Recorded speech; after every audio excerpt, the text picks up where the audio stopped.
Unraveling the mystery of first love. Hello everyone, and welcome to our English learning channel.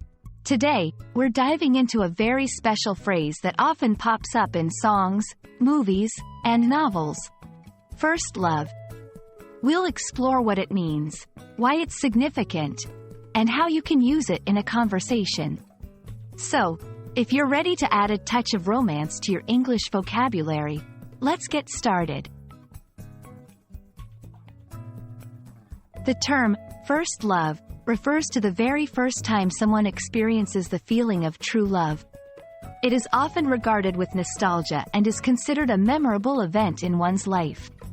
The first part signifies its order in your life history, and love represents the deep affection you feel for another person. This is not just a crush or a fleeting admiration, but a profound and impactful emotion. First love is significant because it represents a milestone in a person's emotional development. It's often seen as innocent and pure, untainted by the complexities and disappointments that may come with subsequent relationships. Many cultures and languages have a deep respect for the idea of first love, and it's a common belief that this initial foray into romance can shape one's future relationships in many ways. When you want to talk about your first love or ask someone about theirs, you can use the phrase in sentences like, "Do you remember your first love? My first love was someone I met in high school." They say you never forget your first love. It can also be used metaphorically to refer to the first time you fell in love with a hobby or activity.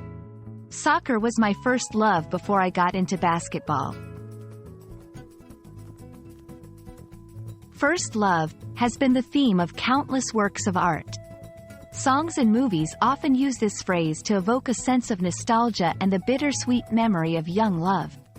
It connects audiences with common experiences of affection, joy, and sometimes heartache that comes from those early relationships. And that wraps up our look at the phrase, first love. We hope this video helps you understand and use this term confidently in your conversations. Remember, English is full of phrases that capture the depth and complexity of human emotions, and learning them can add richness to your communication. Thanks for watching, and we'll see you in the next video.